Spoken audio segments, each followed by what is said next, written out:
miserable.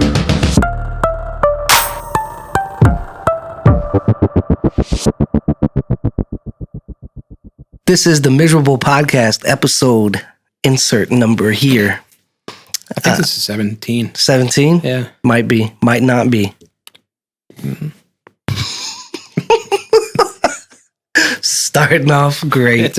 It's possible. We got Phil Keys. We got Paulie Pie Howard. And Jeremy Carruthers is also here. That guy sucks. Yeah. We are together.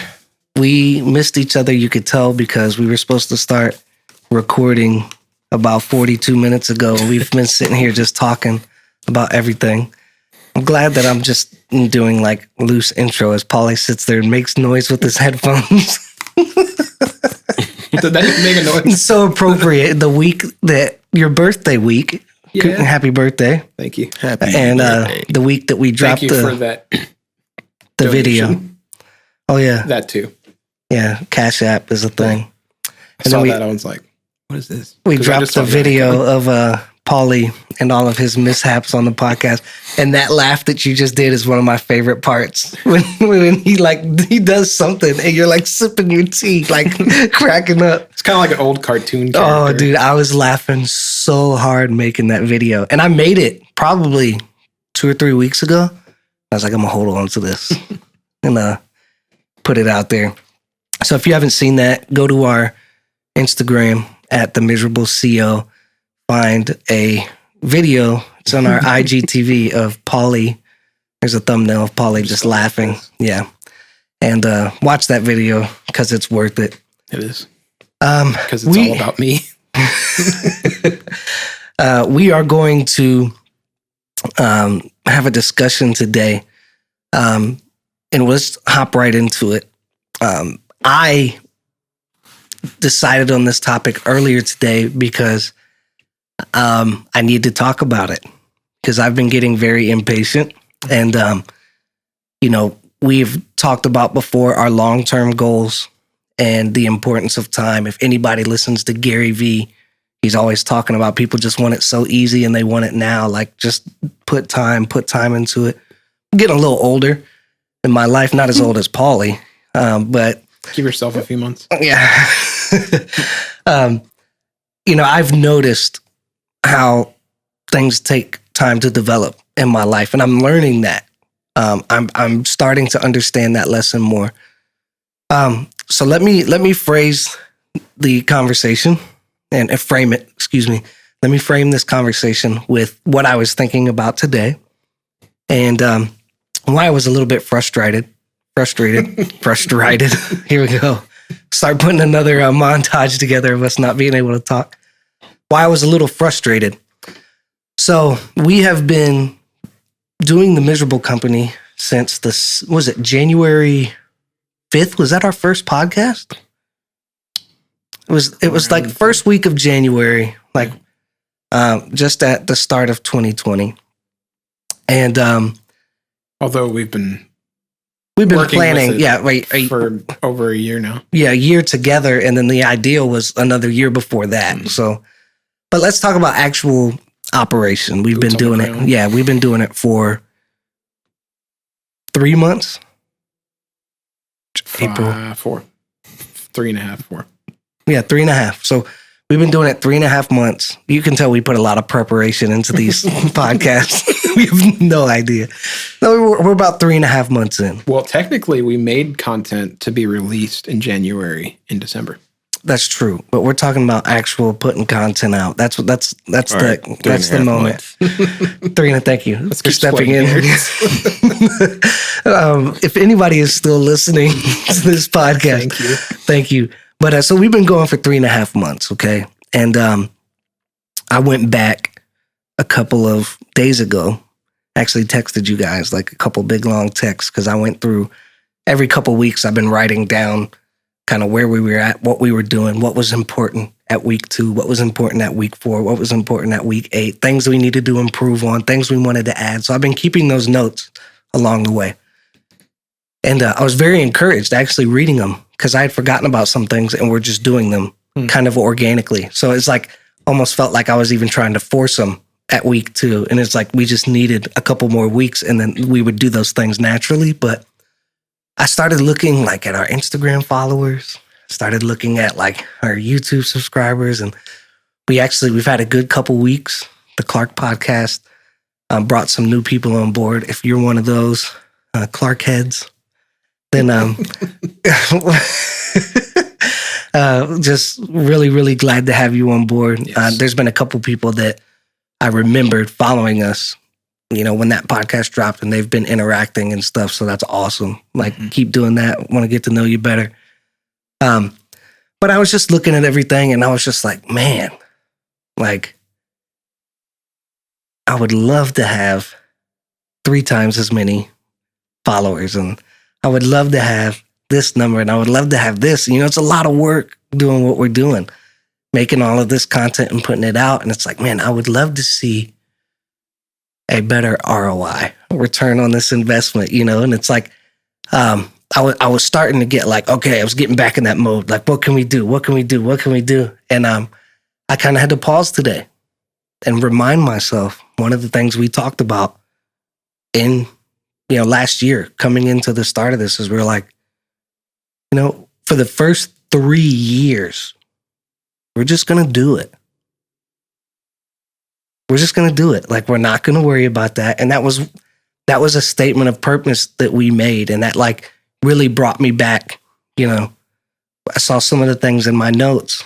That's good. Saw some of the thing in my notes where I was like, oh, shoot. Every week I had the same things that we should be concerned about. Like, be concerned about the followers you already have. I literally have that in the top of my notes. Don't want new followers. Get to know the ones you have. Right. Care about the one. And then I go through those notes and the next day I'm like, oh man, I wish we could get, So, but it was those things that brought me back to center. Oops, dang it. The week I put out the video about Paulie. It was those things that brought me back to center. You know what I mean? So that's where I was at today. And I saw that, I got carried away again. I went in Jeremy mode where I'm like, all right, what can we do? We can do this. We can do this. Like, I can tell Phil, do this. Paulie, do this. Kenny, do this. I can do this, And then I was just like, wait. That's going to happen. It's going to happen naturally and organically. And what helped me was those conversations we had months ago where we're like, man, let's just do it. You know what I mean? If we got 5 people listening, let's do it, So that helped me bring back those emotions and that wisdom that we had before we were doing it to help me kind of to rein it in. That's good. That being said, we're in this for the long haul. Right. Like we've got a long way to go. And that just to me is indefinite. Let's talk about today the importance of a few things. Being patient, not worrying about the wrong things, like how many followers and how many, and just the quantity of things. And then setting realistic goals and maybe the difference between a long-term goal and a short-term goal and things. Let's have that conversation today. So where does your mind take you after my 5-minute rant? Where is your mind at?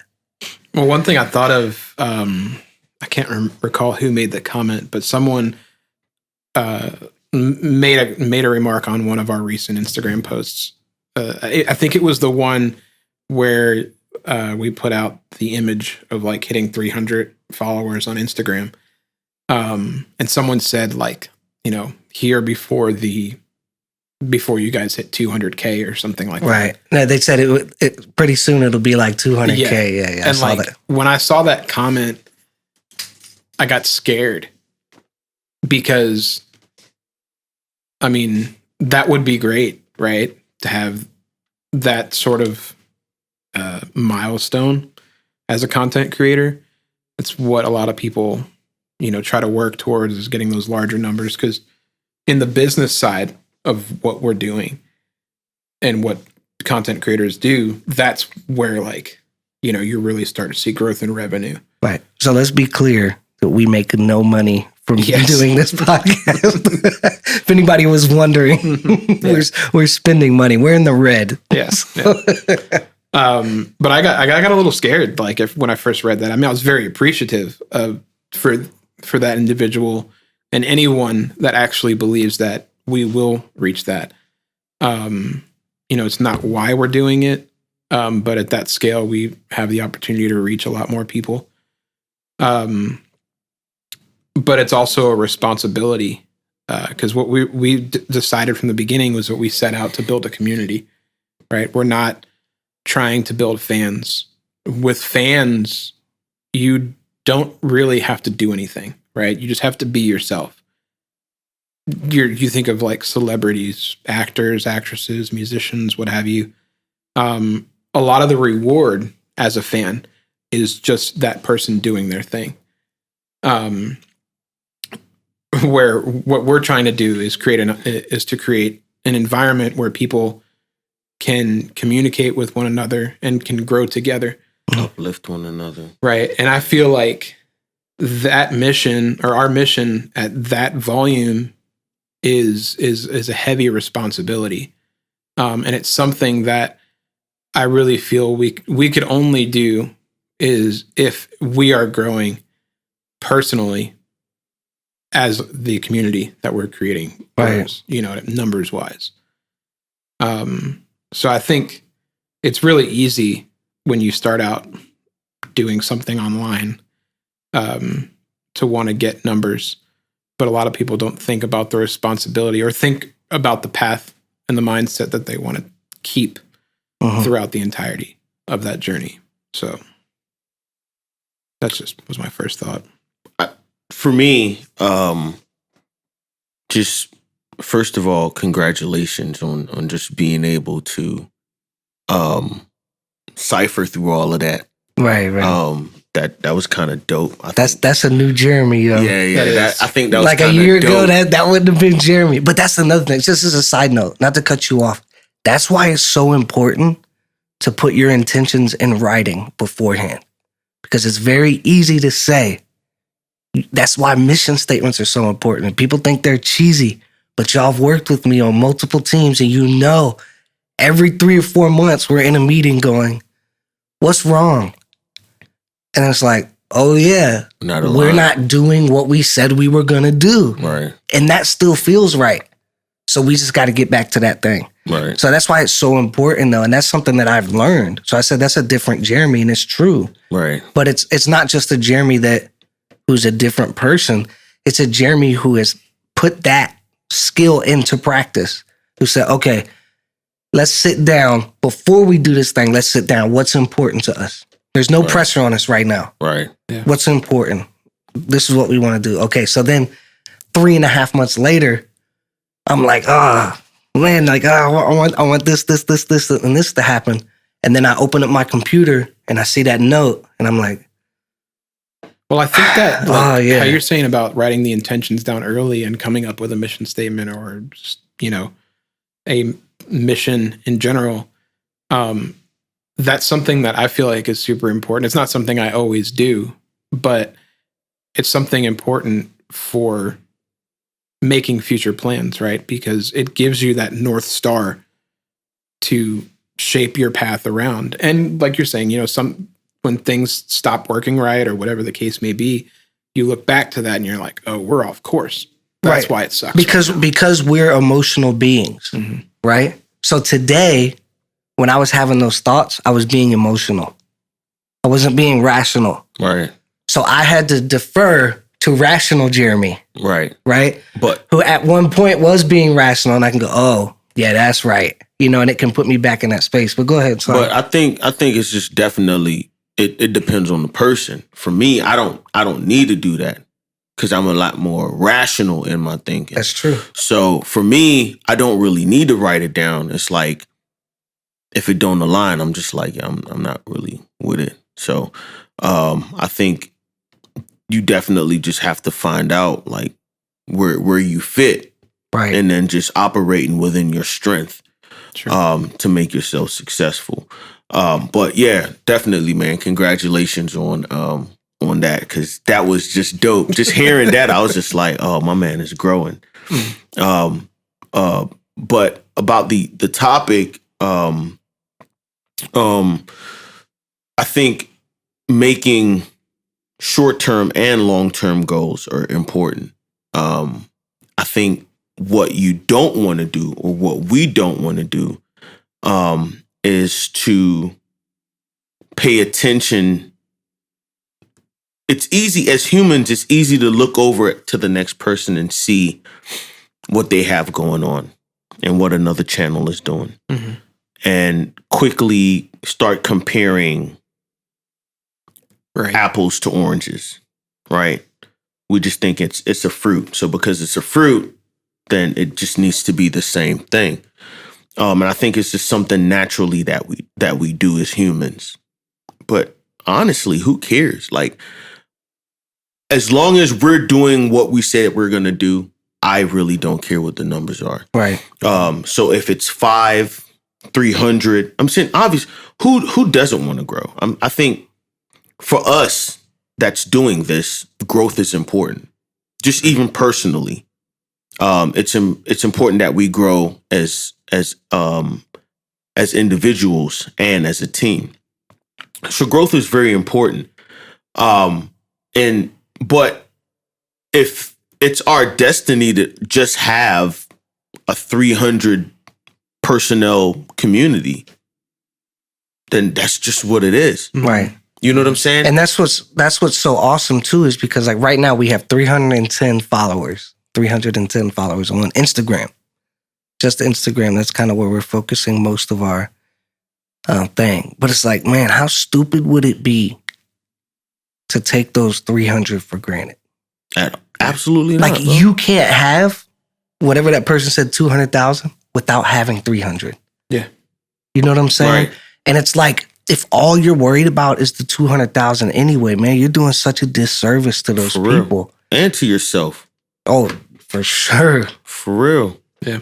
So I think short-term and long-term goals aren't bad, because then it pushes you. It pushes you to always just perform at your best. Right. And then I think another thing too, man, we just got to be authentic to just what you're setting this out to be, or whatever it is that you're setting it out to be. You have to be authentic. You just have to be real. Mm-hmm. You were talking earlier about just how 200,000 might be scary. I forgot what the number was, or that's what he said. But to me, it's just like, I don't even think that even would be a problem, because the community would be so much larger that individuals would just be helping individuals. Sure. Yeah. So now the supporting staff has just now become greater. Mm-hmm. Right. This goes back to that fear of success. It's like, man, it's like, who cares? like 200,000. I think what happened is you're thinking about that 200,000 and still thinking of the supporting staff being the 5 people now. Bro, with that many people, man, like, people would just be supporting each other, without even knowing it. You reminded me of something that I said in that first podcast that we didn't put out. We were talking in this moment, we were talking about like, as the community grows, like, you know, what it will look like. And I remember saying that I was excited most excited for how the community would impact us, and how people that find us, however they find us, you know, provide some sort of means of growth for us as individuals and as a group as well. Because the 4 of us are good friends, and we've been friends for a long time. So as we grow individually, there are like new elements, you know, that we can support each other on, but we've had our past experiences already. So when you have like a new friend, you really start getting close with that person, it's a new perspective in your life that you didn't have before.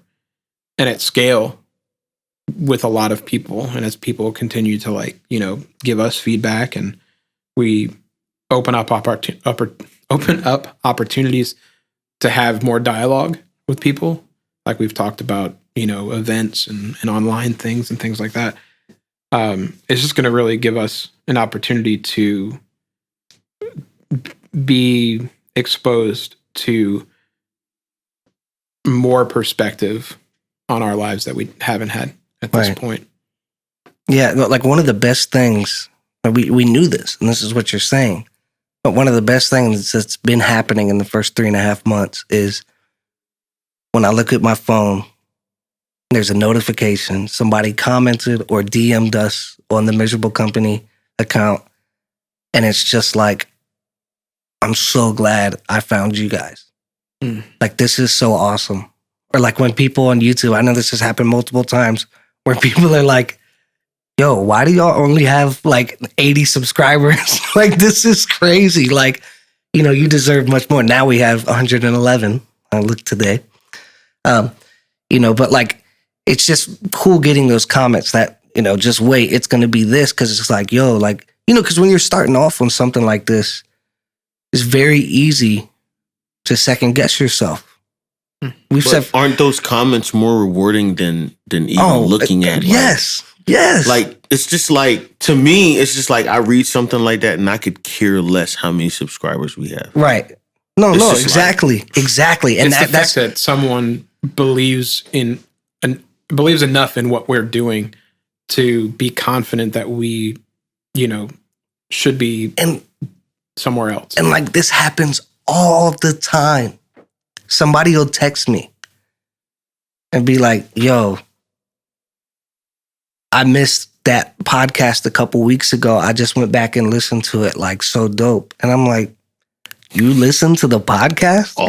Gets me. You know what I'm saying? And I'm like, what? Yeah. Like, and what's been cool so far is like, I get feedback from every demographic. Yeah. Like, there's people like, shout out to Jim Swing, who Crazy. Like listens to our podcast. Like, first of all, I love Jim Swing. He's hilarious. Like, when we work out on the Death Trail and stuff, like, I just love being around a really funny dude. And he's like, we talked about in that one Casual Friday, I think, like, my family was just eating like every form of pizza rolls, pizza pockets, bagel bites, frozen pizza. So he sent me a text and we put it on our Instagram story, or on the feed actually, where he was at the register at the grocery store and had like 15 frozen pizzas stacked up. And he was like, per one of your podcast episodes, And it's like, I didn't even really know he was listening. And then somebody else texted me today, and like, so it's just crazy, like, getting that feedback. And it's like, how dumb would it be to ignore all of that and just watch a number, like a ticker? You know what I'm saying? And like, it's easy to get caught up in that. And this is something I thought about when you were talking. So it's like, we're like, all right, it's like seven people in the world. It's like, there's 7 Three billion of them are in this room. Yeah. We're taking off half of our potential audience.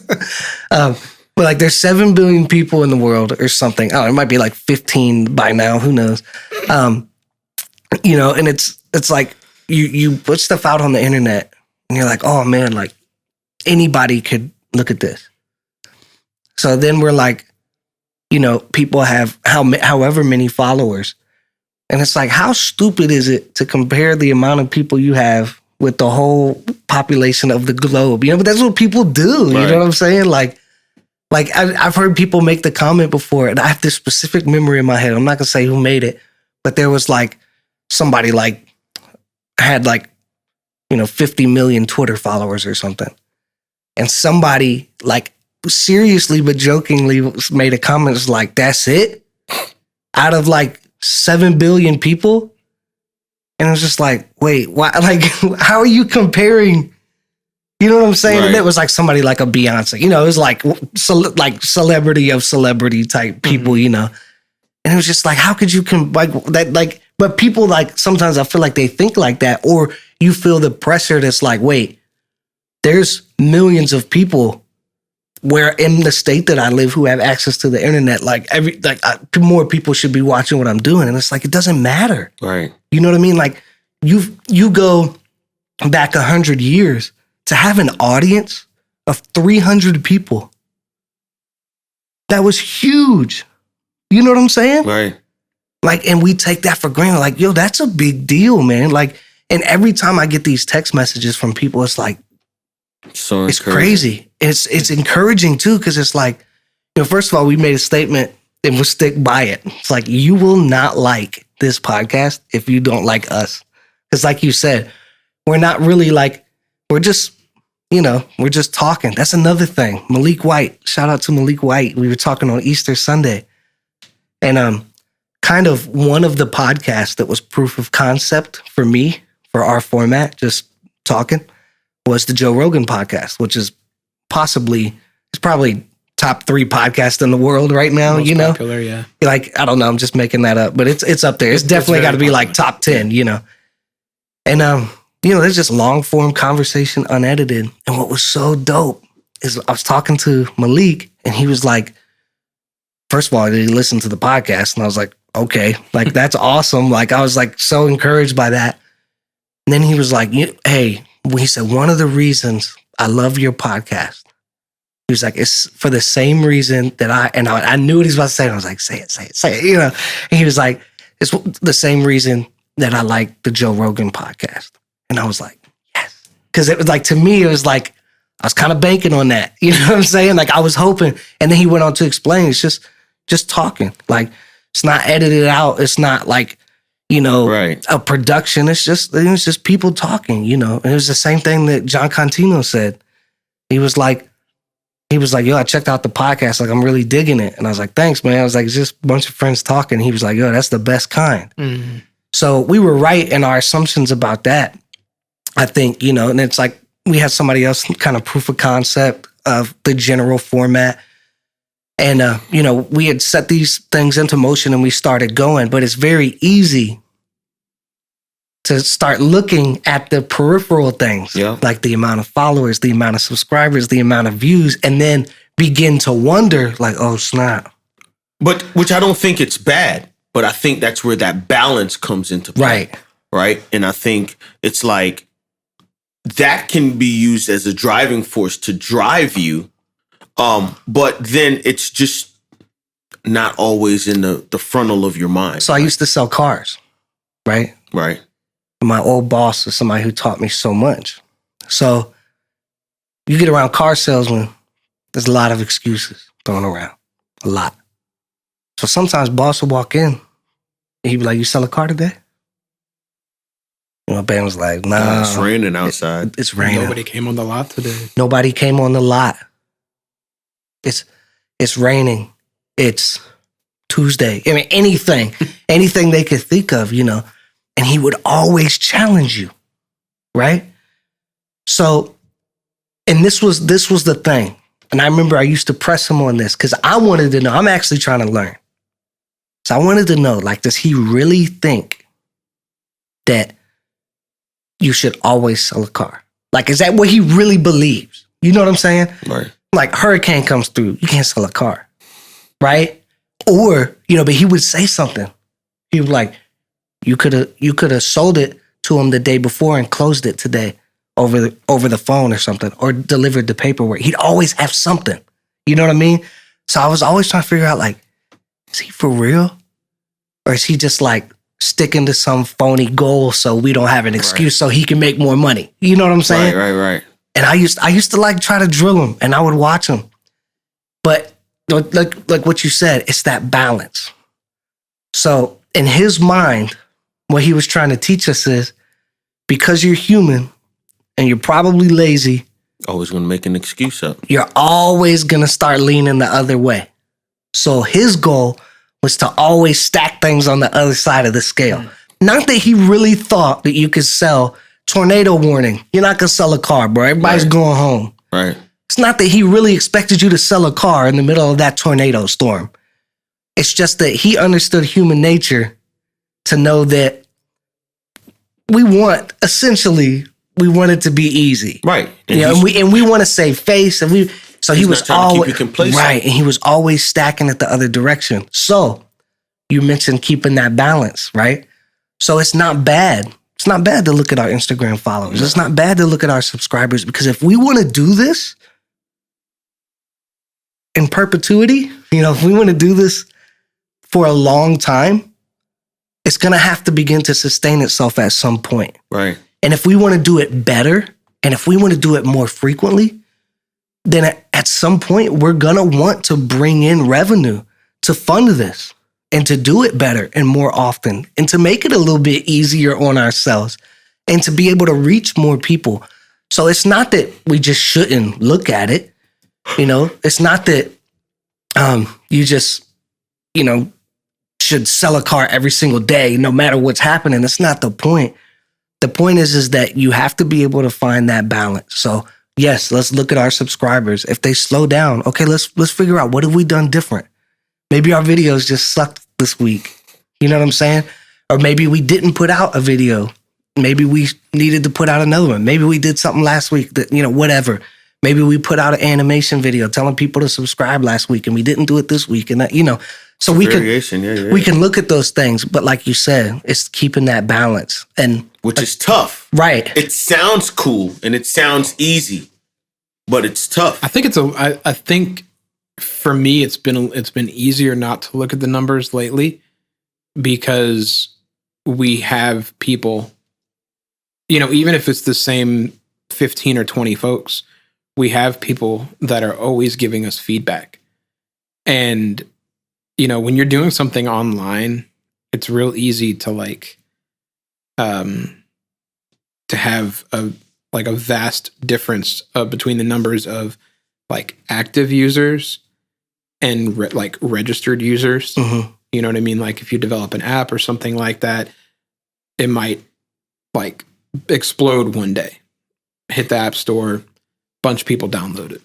But then how many people are logging into it every day? How many people are coming to, consuming our content on a daily basis?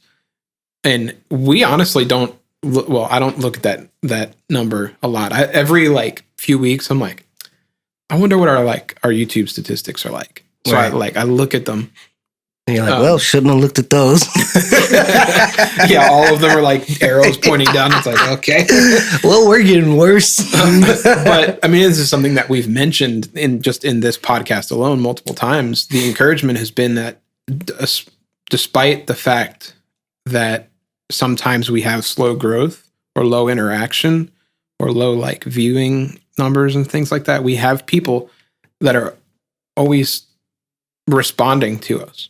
And I would continue to do this just for those people. Right. The current people that we have, if that's like you said, that's all we ever had. It'd be worth it. It'd be worth it. Yeah. Go ahead. I think it's who says that we're supposed to have 200,000? We don't know. That guy. Yeah, forget not. But we don't know if that's gonna happen. My sister used to tell me this thing all the time. And I don't even know if it's biblical or not, or maybe they just made it up. It's God won't bless you with more if you don't take care of what you already have. Stewardship. Yeah, it makes sense. And that joint used to drive me crazy, right? So I had my first car was a 77 Chevy Malibu, bro. I used to call that joint the limo. Whipping. Oh my God. Bro, I could just turn the wheel and that joint squat, bro. Hey, remember I had that 88 Cadillac. Oh my gosh. It was the cruise shit, bro. Bro, that joint was so smooth, bro. That joint burnt oil just like how it burnt gas, bro. My man was spilling up oil every time he was gosh. And it's like my truck right now. I had to go out and check the oil every morning in that joint, bro. Make sure I had oil in that joint. I get in my truck sometimes, that joint what is happening? I check no oil in that joint. Oh God. It's metal banging together. That's all it is, bro. But for real, man, they taught me you have to take care of the things that you have now so that when you have better things, you know how to take care of it. Mm-hmm. Right? So if we don't know how to take care of the 300 we got now, if more comes, we'll know how to take care of it. Sure. Which is it's cool. If it's 300, bro, it's cool. As long as someone is finding something of value, bro. Right. from what it is that we're putting out. It's cool. But then it's also good to know that, all right, we reached 300, you know, there has to be that driving force to say, all right, what about that 600th person that we haven't done yet because we have become complacent with the 300? And I think that's what differentiates the short term versus the long term goal. Right. Mm-hmm. Right. So it's kind of like, it's cool to get to this point, but now how do you get yourself out of that complacency to get you then to that long term goal? And I think that's just where the difference just has to like play. And it's the same thing that you did when you were thinking about it. Like, I don't want to pay attention to these numbers. However, it's important that I pay attention to what we say we want to do. We want to reach people. We want to build a community. And this is why it's so dangerous, right? Because human nature is just like money. 600, not going to be enough. Right. 200,000, it's like, when we going to hit 500K? Right. You know what I'm saying? Right. Like, so it's, you're never, it's a cycle of defeat. If that's all you're worried, if all you're worried about is the next dollar, if that's it, if that's all you live for is more and more money, you never have enough. Right. That's biblical too. That's Proverbs, you know. Right. And it's the same thing. If you're chasing something, that's not a goal, right? So like greedily chasing something is not attaining a goal. It's not. And so there's 2 points that I want us to hit, and let's just hit this one real quick. There is, I think, one thing that I'm learning, there's a difference between setting goals on things that I can control and things that I can't control, right? So long-term goal, 3-year goal, I want us to faithfully execute this podcast in the manner that we've been doing it. That's a good long-term goal, right? Right. Bad long-term goal. I want X amount of followers after 3 years. Control the things that you could control. Right. So I'm not saying, it's okay if we say, you know what, after 3 years, it'd be cool to have 10,000. Just throw the number, right? Nothing wrong with that. Nothing wrong to just say, hey. It's that North Star. Right. It'd be cool to have that. Right. But that's, to me, is not a goal as much as it is like a dream. You know what I'm saying? So like a good goal is to say, okay, so that 10,000, what are some things that we could do to reach that dream of 10,000 followers? Then you set your goal. One thing we can do is we could do this every week. We're going to put a podcast out. Every week we're going to put a Casual Friday out. Every week we're going to do this other video. Every day we're going to interact with our audience. Anytime they engage with us, we're going to do it. That's the goal for 3 years, to do that. Every day, every week. That, then if that dream is realized, awesome. It's like this, and I'll go back to it. And Clark mentioned this on his podcast, and I'll go back again. It's like every other podcast I mentioned Jurgen Klopp, the manager of Liverpool, right? But one thing that he says is if they lose, I've seen them afterwards. They're like, oh, how does it feel to take a loss? And he's like, bro, I think like you and him would be best friends, because it's like the same attitude. He's like, well, we prepared at 100%. We performed at 100%.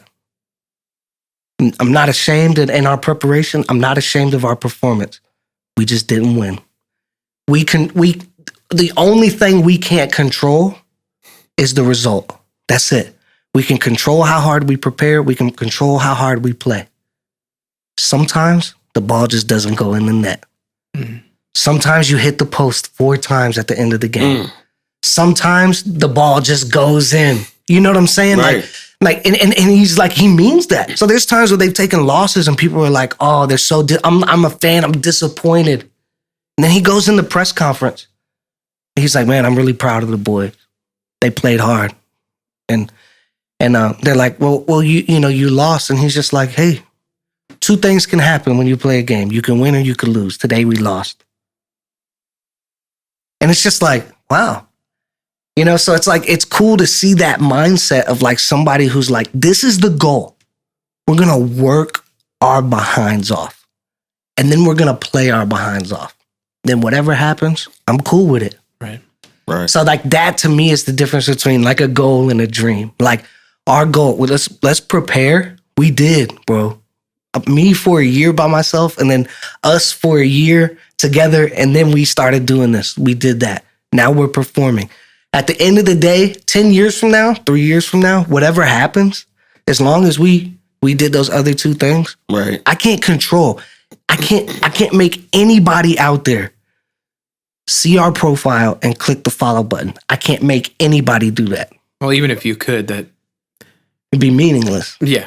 But it goes back to, for instance, there is 10,000 people out there making content that I would love. Great content, and I don't follow. Mm-hmm. Right? They can't control that. Right. I can't control that in somebody. So that's one thing that I'm learning, man. I feel like as I mature and get older, it's like you gotta recognize the difference. Now, this is where it changes though. If I had a social media marketing team, your goal is 10,000 followers, right? Right. That's your job. It's different. Our job is to do this. So right now we can't really worry about that. Right. You know what I'm saying? Like, but like, so there is, it's not that it's not, you shouldn't go for, it's like sales, right? It's like you could have a sales number. Doesn't mean you're necessarily going to hit it. Things happen. Sometimes. So a couple days ago, we had a tornado warning. Right. I bet you all of a sudden, Bama's was leaving the store and Bama's wasn't coming to the store. Right. So now you got nobody at the store.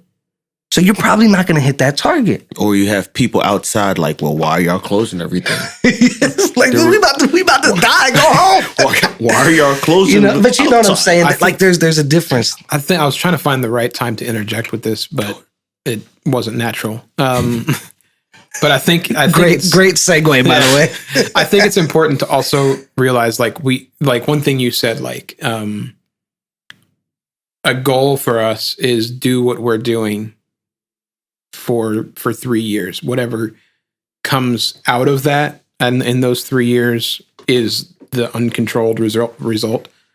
But I think it's also important when you're setting long-term goals to be like honest enough with yourself and your team that those goals can change over time. Right. You know, so That's true. I can't think of any future reason as to why we would want to stop doing a podcast in any iteration. But I know that you and I have had this conversation, Jeremy, many times about like some of the other things that we do, some of the other content that we currently put out or have been putting out, and things we've talked about putting out. Like, how do we want to continue to change certain things? And in that, not necessarily just changing the methods, but also altering and adjusting the goals. Because sometimes when you set a goal, especially a long-term goal, you're giving yourself a significant amount of time. And in that time, it's very likely that you can grow and change. Mm-hmm. So the things that you want to get out of life or out of an endeavor can be altered just by, how you perceive and the things that you want. So goals are incredibly important, but also like being open to whether it be still looking ahead or even in hindsight. Like for example, like if we set a goal and we want to do X, Y, Z, and the goal is to do that for 3 years. And then we look back and you're like, maybe I should have altered that goal a little bit. Mm-hmm. Or looking forward, should we change? I just think it's important to be open to that, be willing to say no to something that maybe you felt was important at a time. So perfect example, we just had a Zoom meeting after we picked up this next music video with these two artists. We picked up the video. We had a Zoom meeting that night. We had no unbookings, right? Which is pretty popular, like among our audience. Like, we get a lot of feedback from them. And it was just like, all right, look, all this COVID-19 quarantine, it's harder to get together. There's a lot more stresses going on. We're making a lot more video content in general for the church, for different people. We just picked up a new client. And unbookings are probably the hardest thing that we do. Yes. So it's the most footage, it's the most setup, it's the most editing, it's the most research. I have to go back through these old books and basically reread all of my notes and put together an outline. So we got on the call. I ain't talked to nobody. I ain't asked nobody's opinion. It was just like, we're just not going to do them for a little while. Because even though that was a part of that weekly plan, and we have been doing it, to not be flexible on that thing, we would suffer in other areas. Sure. Yeah. And it was just like, man, as much as I want to do those, and I enjoy doing those, you know. Why? Because you have books thrown at you? Yeah.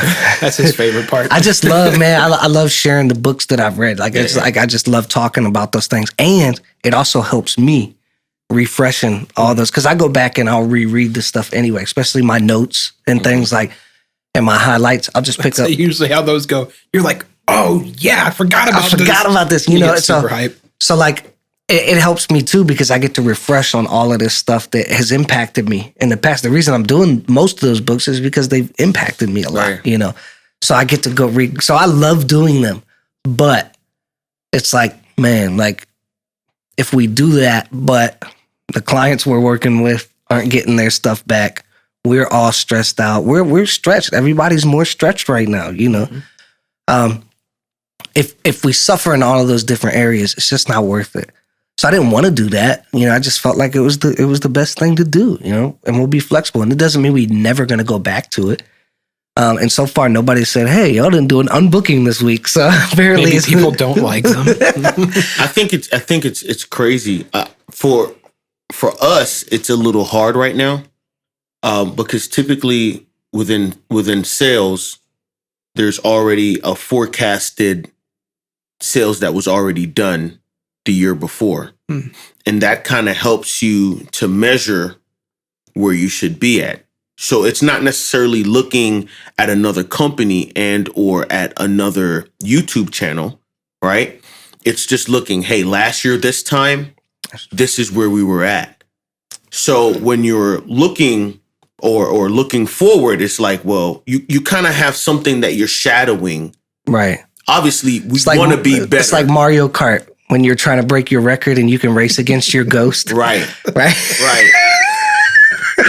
I just reduced that to the dumbest thing, but that's literally what I thought about. Right, but you have something that you're going and on. we have nothing to compare ourselves to right now. Nothing to compare ourselves to. That's a good point. I've never thought about that. So because we don't, it's kind of like we're looking elsewhere for that measurement stick. Mm-hmm. Right? So we need to be here. Not to mention this time next year, we'll be comparing to a worldwide pandemic. Right.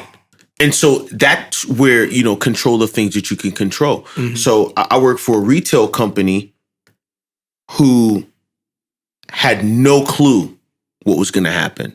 Right. This thing happens. Like we were supposed to be at the peak of our sales right now. I'm talking about like, this is where they pull in like a ton of money. Mulch, flowers, it's seed. Like lawnmowers, like everything, bro. They actually run like a huge like sale at this time. Mm-hmm. And the craziest thing is, like, you would think because of what's happening that they would still do like the sales. They're just like, yeah, no sales. Yeah. I'm like, what? No sales. Forget it. People don't want, they don't want to bring people in and forget in it. High volume. Why are you even open? They're like, forget it. Forget the sales. Yeah. Right? So to talk about, just things changing and the things that you can't control, bro, this thing was something that no one could control. Here it is. It happens. Yeah. So that flexibility is definitely important. Yeah. And will your sales plan next year change? Definitely. That's the interesting thing. The most interesting thing to me about this is how everyone outside of personal, but how every type of business for the most part has had to adapt and change. And it's been very interesting to observe. You know, you would think that some, like, for instance, like big box retail, like we mentioned earlier about like banking and stuff like that, some of those larger or those older companies, you would think that they might struggle to adapt in some way. But it's just been really interesting to see how businesses have changed. And it's interesting to see, or it will be even more interesting to see how businesses change moving forward. And just how, like, this is an example, the conditions aside of what's actually happening, like scientifically, this is a perfect time and a perfect example where you need to look at, you know, whatever you're doing. If you're a small business owner and you felt like you weren't prepared, how are you going to adapt and be flexible for whatever comes next? Because it's not like, oh, you know, we need to, it's not just we need to have a system in place for another pandemic. It's, you need to be ready and you need to be flexible as a business owner and as an individual for change, period. And this is an example of something that shows change on a large scale, and how, you know, it could affect multiple people, and what you do can affect, you know, other businesses and other individuals. So, I mean, you just have to be flexible. Yeah. You have to find that place. You have to be willing to look at what you've been doing, look at how you've been doing things, and say, and not even in a crisis, you know what I mean? Yeah. Like, just every now and then, if there's not something like some obvious flashing warning light, like, stop for a minute and take stock of what you're doing. Is it the right way still? You know what I mean? And that can be tough to navigate. Yeah. You know, I'm watching a documentary right now that's gonna go down probably my top 3 favorite documentaries. It's on Netflix and it's called Sunderland Till I Die. Oh, that's that one you Instagrammed earlier? Yeah, it's about the Sunderland Football Club in England. And it is, they're struggling right now, which is basically what the documentary is about. But man, talking about from like a filmmaker's perspective, you don't have to like soccer at all. Like, literally, it's good. I'm like watching, just as a side note, this isn't why I'm talking about it, but I was watching today, and they had footage from a game, right? So they have audio on the owner and 2 dedicated cameras on the owner during this game, and on like the executive officer, he's like the one who like basically runs the business of it, and on the coach, and on about 5 of the fans that they've been following through this. And that's cool. They have cameras and audio set up on the commentators, and they're getting footage from the game. And I'm watching this and I'm like, the logistics of filming this. Crazy. It's a lot. I was just watching it, like, because you can tell they have like a telephoto lens from across the stadium on the owner. Mm-hmm. And he's talking like to his wife, and the stadium is going nuts, and you can hear him perfectly. I can't find a mic on this dude. I'm like looking like, is he wearing a lapel? You know what I'm saying? Like, I'm like, and I'm watching this and I'm like, this is incredible. Like, it's kind of like watching a like a 30 for 30, like a real epic drama documentary. Like, the footage is awesome. Like, and they got like 5 or 6. I don't understand the logistics of filming it. I would love to talk to the people that made it and just be like, how did you do that? How big is your crew? Like, seriously. But anyways, I say that to say, in the last episode, they were playing for a trophy and they lost on penalties. So the like executive of the football club, they're showing him behind closed doors. It's an incredible documentary. You see the business side, you see the fans. The head chef of the team is like an older lady. She's like a staple person in the show. They have fans, they follow them, they're in their homes, and the fans are talking about their frustrations. Then it'll go to that radio broadcast about the show, and then it'll go behind the scenes in the offices, and they're all talking about the same issues, and it's crazy. Like, just to see I've never seen the full scope of a team like this, like from every perspective, the players. It's wild, bro. So they lose this competition. They come back for another home game. They're losing millions of dollars a year. The club is in shambles. They're finished in the worst spot they've finished in. And the business executive of the team, who I actually really like, the last season, the other guy got fired, and this is like a new guy. And I really think he's like legit. I think he's a good leader. You know, I'm just watching it. And he's sitting in the room, and he's got a younger, like a marketing strategist or somebody that's like employed by the club sitting across from him in his office. And I thought this was really cool because he's older, making a lot of money. This is a young dude, probably in his 20s. They lose this game, terrible shape as a club. He was like, will you call, talking about numbers. He said, will you call the ticket office and see how many tickets we've sold for tomorrow's game? This was a couple days later after the big loss. And he's like, I'm sure it's not going to be good, but let's call him. So the guy goes over and he calls, he gets the number. I can't remember what it was. I don't even know if they said it. And he comes back and he goes, all right, so it's not as bad as I thought.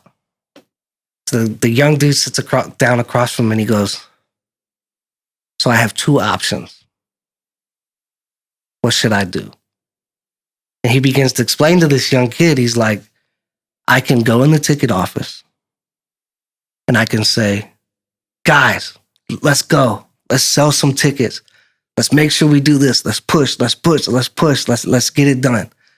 And I could go in and I could do a call to action. That's option number one. Option number two, I could go in and be very realistic and sympathetic and just make it like, I appreciate you guys. I know these are tough times. I know we're worried about our future, but like, I'm going to stick with you. We're going to stick together. We'll pull through this. And he was like, what do I do? Do I go in and light a fire and call to action? Or do I go in and just show support? And like, just, we'll ride this out. Because he said, I have to be realistic. Mm-hmm. We're in a rough spot. Again, we're talking about that balance that you referred to. And he's asking, legitimately, he's asking this young dude. And this is one of the reasons I like him. Because the guy before was just like, nobody knows what they're doing except me.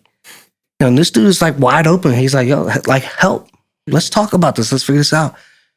And the dude sits across from him. He's like, I think you should go in there and light a fire. And like, just let them know.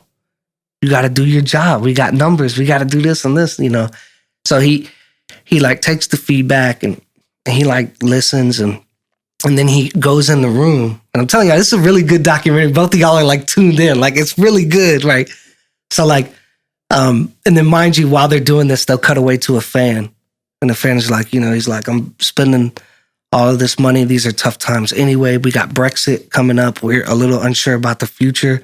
I don't know if I'm going to renew my season tickets. And then it goes to the players. And the players are like, I don't want to play to an empty stadium. I might, I've got other offers, so I got to figure out what's best for my family. And then it cuts to, and you're just like, it's like crazy. But anyways, this executive goes in the other room and he kind of takes both approaches, And he walks in and he's like, how is everybody? How are y'all feeling? Is everybody good? And they're like, we're doing good. And he was like, I'm going to be honest. Like, we're not hitting the goal right now, but I was pleased because I thought it was going to be worse. And then he kind of said, hey, whatever you normally do, let's do it and let's push a little harder because the club needs it right now. You know what I'm saying? So I think like really a lot of what the guy does, I'm like, like this dude is pretty legit. So again, he was in that place where he's like, do I be flexible? Like we had a goal, but we hit a real low point, but we also can't lay down. But I also can't push too hard because I got to be realistic. Right. There's a tornado coming through the car lot. You're probably not going to sell a car right now. You know what I'm saying? You know what I'm saying? Like, you've got to find that balance. Sure. which leads me to the next point, because in that documentary, the owner of the club was talking about, he said, maybe one thing that I have done wrong is I have made the fan base feel like, he's a new owner too, I have made them feel like this wasn't going to take time. And he was like, because it's going to take time. And he said, now, if I've given them the false hope of we're going to come in here and change things, now how do I communicate this is going to take a little longer than you'd like without saying those words. Without conceding that things aren't going the way that we want them to go, in a sense, you know? And I think that the other things that we've mentioned so far, basically having a purpose beforehand. So having a mission statement or something that's very logical, that you've thought out when there's no pressure, when there's no anxiety, when there's no stress. This is what I want to be able to go back to that thing. Talked about the difference between dreams. I'll pause you for just a second. Yeah. Just to make sure, is that thing still on? Hit that. Okay, good. Sorry. Hit, well, That, look at my,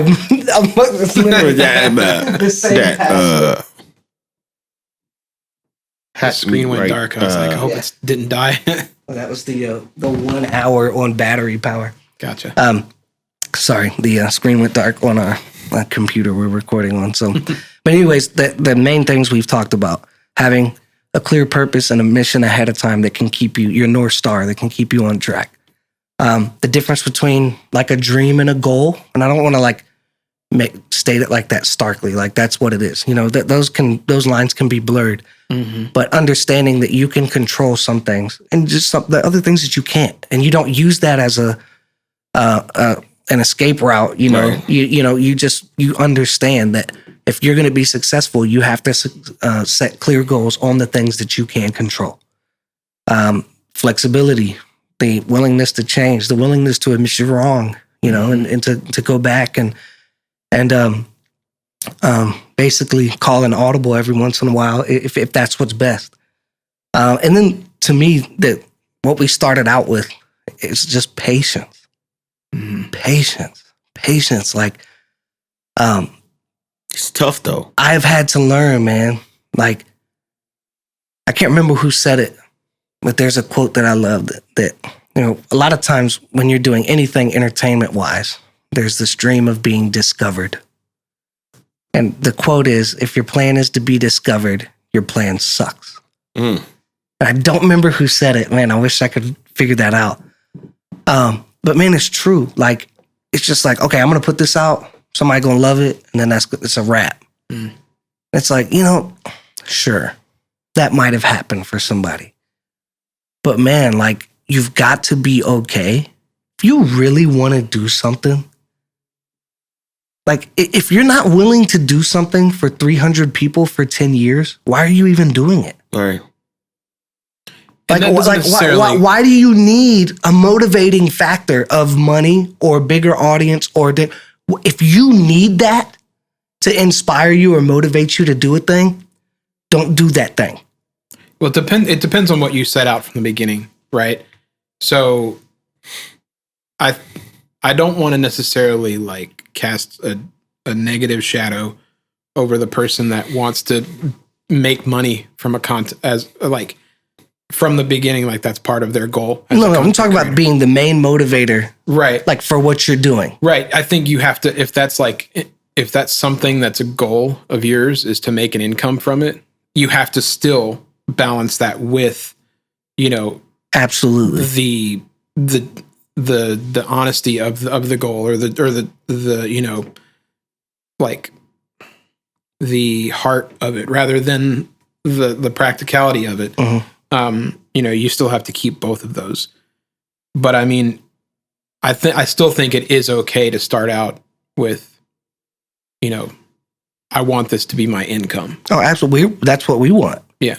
Yeah, but that's not we're talking about that, like that need of, I'm going to do this because it's going to make me have some sort of specific income or lifestyle that I don't have now. Or and that's the main being known. Right. Yeah. Any of those factors, those motivating factors that are beyond the scope of doing something that you're passionate about, that you enjoy, that gives you life, that can positively impact the world and those around you.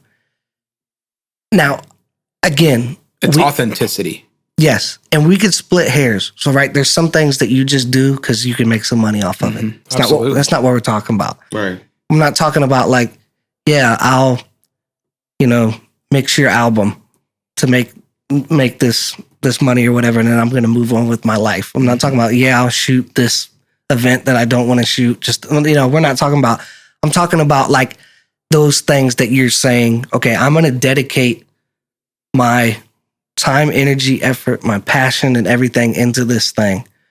I'm speaking specifically like for us under the context of the miserable company. Indeed. Like if our only goal was to amass a huge amount of followers, we probably would be second guessing ourselves right now. Sure. Does that make sense? Yeah. Like to having that such a shallow motivation, like, and I've started a lot of things like that. You probably have too.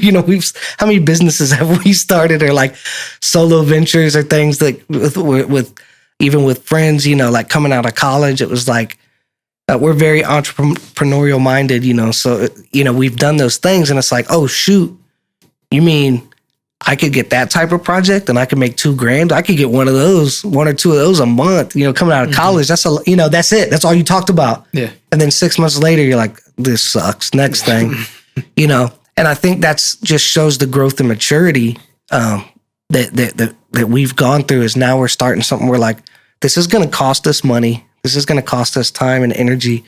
And at the end of the day, if we quote unquote take an L as far as like followers and things, like that's okay. Yeah.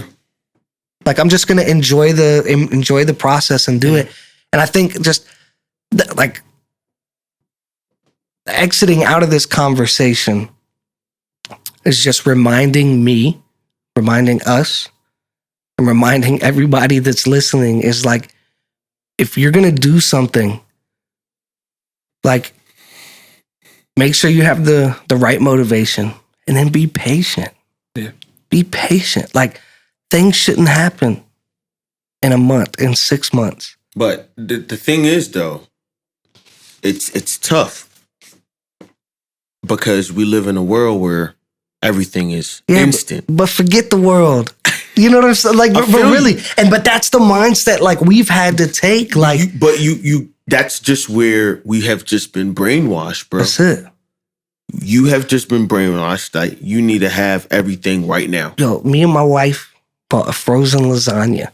Sorry to all my Italian friends. We bought a frozen lasagna. We're like, wow, something easy. My wife took that joint out of the box and was like, what?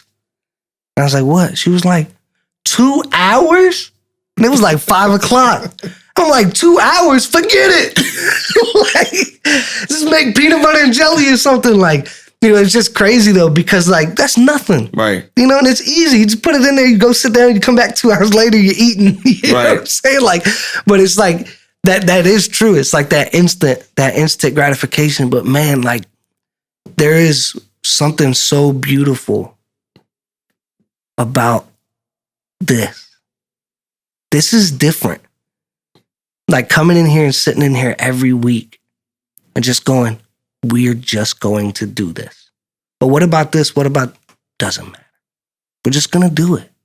Well, this isn't happening. Doesn't matter. It's a beautiful thing to go through a process. Yeah. Things that take time are the things that build character. Like if you set out to do something, like you're like, we're going to do, even if it's something that seems like it's going to be easy. Because I know that we've had conversations where we've like projecting how things would look for us. And we're like, easy. That doesn't mean that it's not going to require some work. Right. It's time. So like your frozen lasagna, requires like 5 steps: buying it at the store, bringing it home, taking it out of the box, preheating the oven, sticking that thing in, then taking it out when it's done. Right. But it's the that time. was 6, and you skipped a few. But keep going. But it's the time that turns you off to it, right? Right. You're like, it doesn't matter that it was an easy thing. It's that it wasn't something that was. It still required commitment. You know what I mean? And that's the thing that I feel like when you're setting out to do something that really tests who you are as a person, because you're like, am I seeing the results that I wanted to in this period of time? Right. Or, am I not? And am I going to stick with it? It's funny, and I know I've been guilty of it too. Have you ever been talking to somebody and they're like, oh, I'd love to do that. You're like, okay. So yeah, all you got to do is you get online, go to this website, you're going to fill out this form, and then they're going to call you. I'm just making something up. And then when they call you, you just do this thing, and then you send it in, and you see people like, oh, never mind. And it's like, it's like easy though. You know what I'm saying? It's like, or people like, that's why companies do that. They make like 3 steps because they know half the people are going to be lost on that. Like applications, like online applications. And they're like, all right, now fill out or do this questionnaire. And it's like, takes you an hour. It's like 90% of people, I don't know the statistic, I'm making it up. 95% of people get 20 minutes into it. They're like, forget it. Yeah. So, they're just weeding out people, but it's like you talk to people sometimes and people ask, oh, this is like one of my biggest frustrations, because y'all know my story, and we are working amongst people we're fans of. Like we were listening, we're doing a music video right now for 2 people 2 years ago. We was like nodding our heads to in the car, like, yo, this is dope. And now we're like texting and emailing and like seeing all this, it's like awesome. And people are like, oh, I want to do that. And you're like, okay. And they're like, so what should I do? And I'm like, all right. So start networking. No. Skip that. Start networking and building your skill set and doing all this. Nah, skip that. And then do that for a decade. They're like, nah.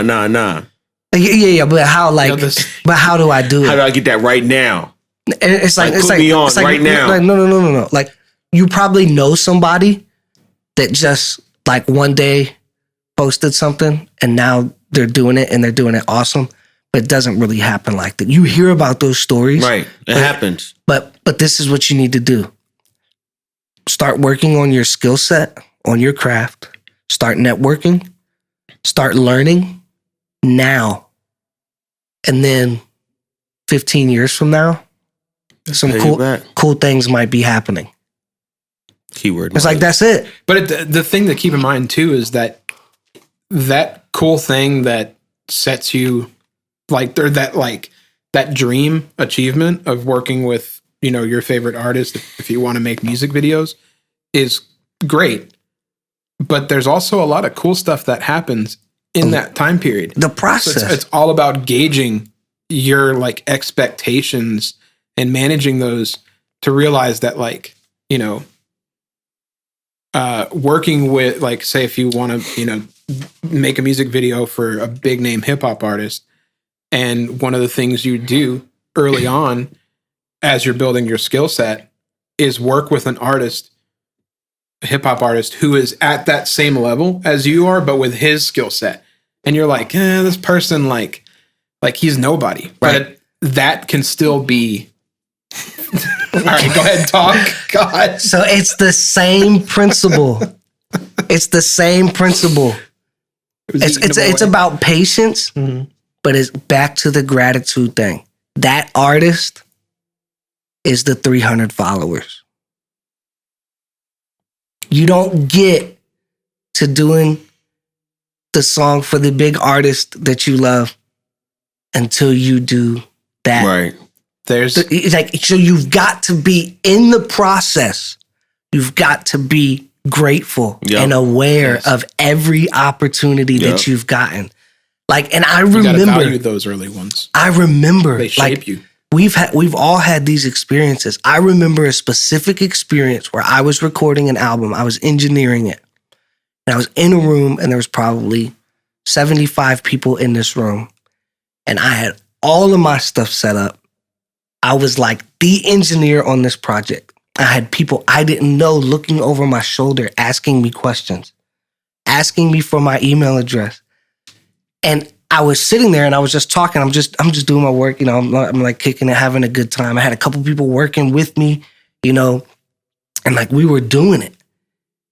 And I had a moment where I was like, oh, snap. I'm that dude that I was looking up to 3 years ago. I was over the shoulder of this other guy 3 years ago. Mm-hmm. And now I'm in that seat. And it's not a big deal. I wasn't recording for anybody famous. I wasn't making a ton of money. But it was just like having the ability to recognize along the journey those little wins that you do take. And it was just like, oh, snap. Because it almost went by. And it's important to... It almost slipped by me, but I caught that moment where I was just like, oh, shoot. Like, this is a small accomplishment, but like, I remember being this guy next to me, looking over my shoulder, asking questions. But now I'm the guy in the seat. Yeah. And I was like, this is crazy. Like, I had a moment. Then I had to pass real quick because I was back on task, you know. It's important to remember, too, in that is that, like, you had to be that guy over the shoulder to be the guy at the desk. Right. And it's not like, oh, you know, I had to be inquisitive. Like, you had to be there in that situation. You know how many times I was in studios, 25 years old, looking at dudes that were 45 and going like, oh, man, why am I not doing what he's doing? I was so stupid. Like 7, 8 years ago, I was the dumbest person I've ever met. Like, and when we're doing this podcast 7 years from now, I'm just going to say the same thing about it. Exactly, but that's it. That's life, right? Yes. Like, we'll look back on this and be like, oh, man, we were off on that. You know what I'm saying? But I remember sitting in studios, being 25, going, oh, man, this dude's doing so much more than me. He's 50. You know what I'm saying? Right. Like, how stupid, like, can I be to like, first of all, just to have such a totally erroneous idea of what I should be doing at any given moment in my life. Like, everybody has their own journey. Like, some people focus on one thing, they have success early. Some people do multiple things, they have success. Some people don't have success. Some people don't care. Whatever. Like, and it's like how dumb I was to sit and be like, all right, well, 2 years from now, I'm going to be doing that. And I look back and I'm like, Jeremy. Like, bro, like, again, if I could have learned 10 years ago, just do the work, bro. Just enjoy making music. Because I'm sure I shot myself in the foot plenty of times, like trying too hard, making contrived music because I thought I had to make that in order to get what that person was doing. All of those different things, just like, man, like, just sometimes we just have to remind ourselves. Like, I'm getting so, I mentioned this on another podcast, I'm getting so into, like, I remember a few years ago, I was like, okay, like, I'm 30. This is not what I was expecting when I was 30. You know, I had different goals. I had different things that I wanted to achieve. I haven't got those. Like, so I got two choices, right? Like, I can give up and be mad. I got three choices. Give up and be mad. I could continue and be like, all right, well, I'm going to do all of those by next year. Or 35 or whatever. Idiot, right? Or I could just do them. And I asked myself, I said, you know what, Jeremy? Like, all of these goals, a lot of them frivolous anyway. Like, if you got them when you were 60, would that be okay? And I was just like, actually, yes. And like, man, when I had that thought, this is a Clark podcast, when I mentioned this, it's like when I had that thought, it was like chains taken off of me. Wow. Like I was just like, wait, like I don't have to do this by next year. Bondage. I don't have to do this by this time. Like I can just do this for the long run. Wait, and I can enjoy it. No, it's not bad. It's not bad. However, it's just. I thought I talked loud enough. But it's just where you have to understand that balance, bro. It's not bad. It's not bad to want to achieve that. And you should use that to push you, to fuel yourself. But at the same time, don't hang yourself. Yeah, you don't kind of box yourself in with rules you made up. It's just patience, man. Like why does it matter? Like even the 3-year thing we set up. What happens after 3 years? If we have less followers, are we going to quit? No. So why does it? I might. No, but like, like. Why does, like, I understand that's a more business oriented. It is like setting a marker down. Like in 3 years, let's assess what we're doing, whatever. Mm-hmm. But like that being said, I think we all have that understanding. It's just like, okay, we've put that down as just a time marker to say, let's see what it's like in 3 years. At the end of the day, that's not what we're working for. Right. You know what I'm saying? So, at all. So again, let's say 10 years from now, we finally do a podcast that people like and people share it and it goes viral and our audience grows overnight. Wouldn't it be worth it to do it for the next 9 years for that moment if it was 10 years from now? Sure. Or if it happens the other way. I don't. It doesn't matter. Right. It doesn't matter. But a lot of times we do. We put ourselves in that box. So I mean, I don't know how much more we can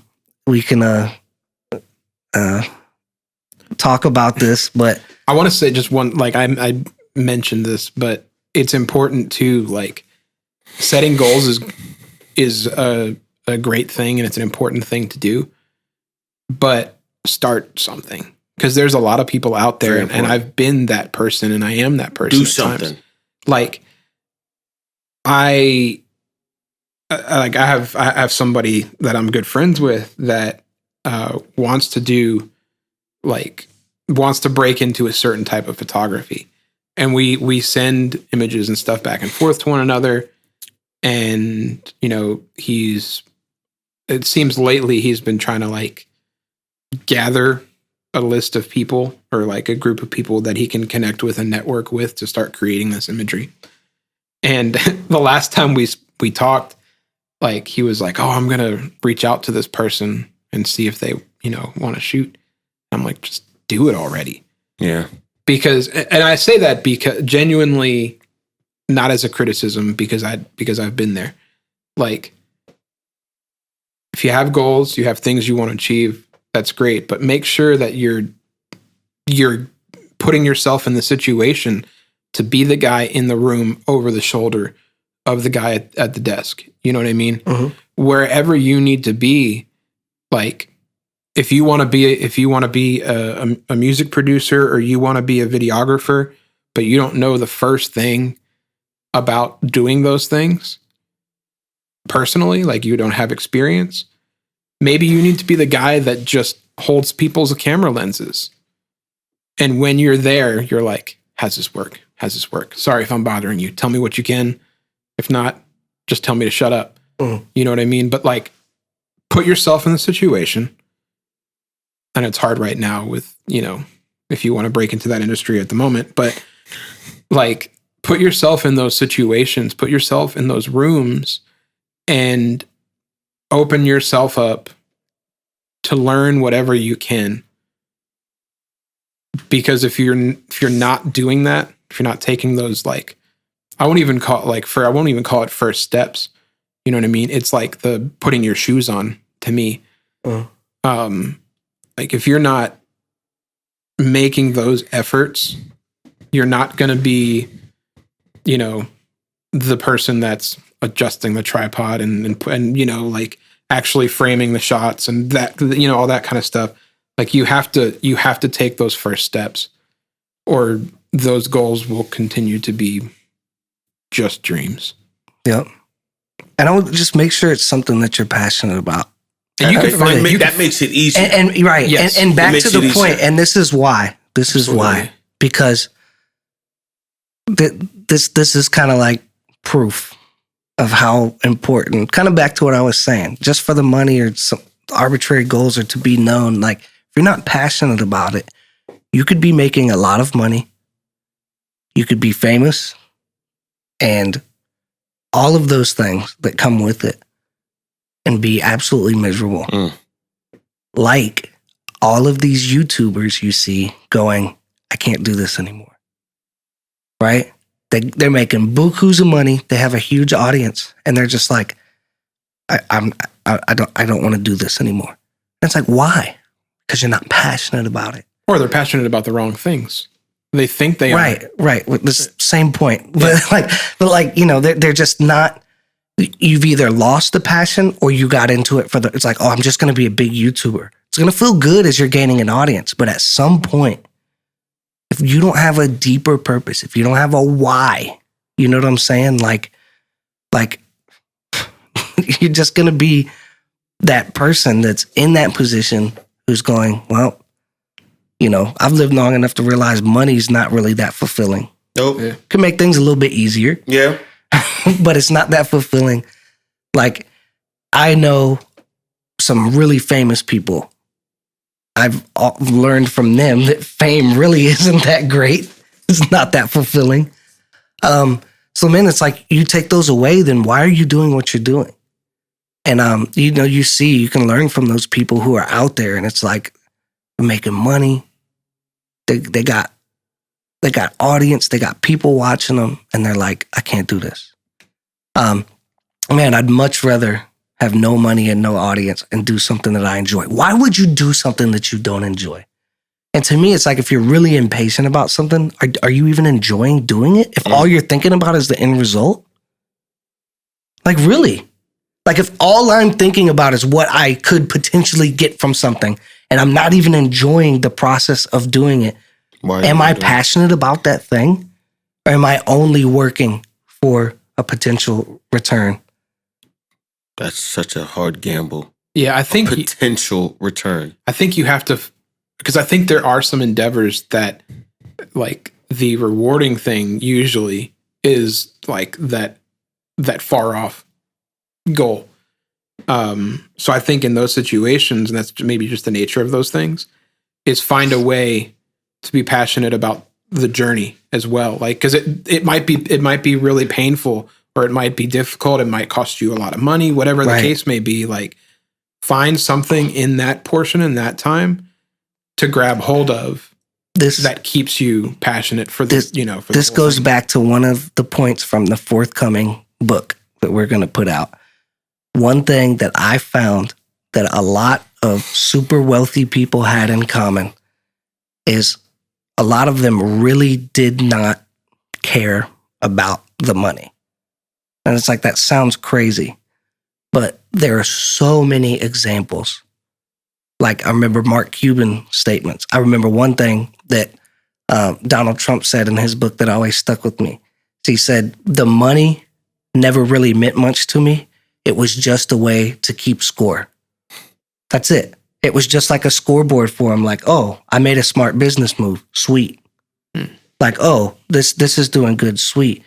But one of the things that you see that I found in a lot of those super wealthy people when I was doing that research is, like, money for the sake of what lifestyle it could give to you really was not that a motivating factor. They had, like, goals. Like, you look at people like Steve Jobs and Bill Gates, two really good examples, two people who the money really didn't affect them that much. We talked about Bill Gates on another podcast where it's like he drives a normal car, you know what I mean? And he dresses, really normal. Yeah, I mean, how many, like, super wealthy people do you know? And it's like they just dress like normal. Steve Jobs wore the same outfit, or the same basic outfit every day. Right. It's like, you see some of these things, like they weren't caught up in getting some kind of lifestyle. Like, they had a dream to revolutionize personal computing. bunch of money came from it, but it was just like, yeah, that just happened. They weren't going, I need to make all this money. It's like, man, they were obsessed with the process that they were doing and the thing that they were creating. That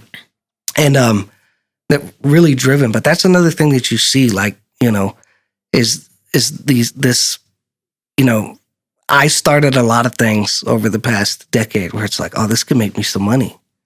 And then it was absolutely miserable. Yeah. You know what I mean? Like, so yeah, let's call it a night. Let's call it a night on that. Very good discussion though. Just be patient, be realistic, set actual goals, dreams, be passionate about the stuff.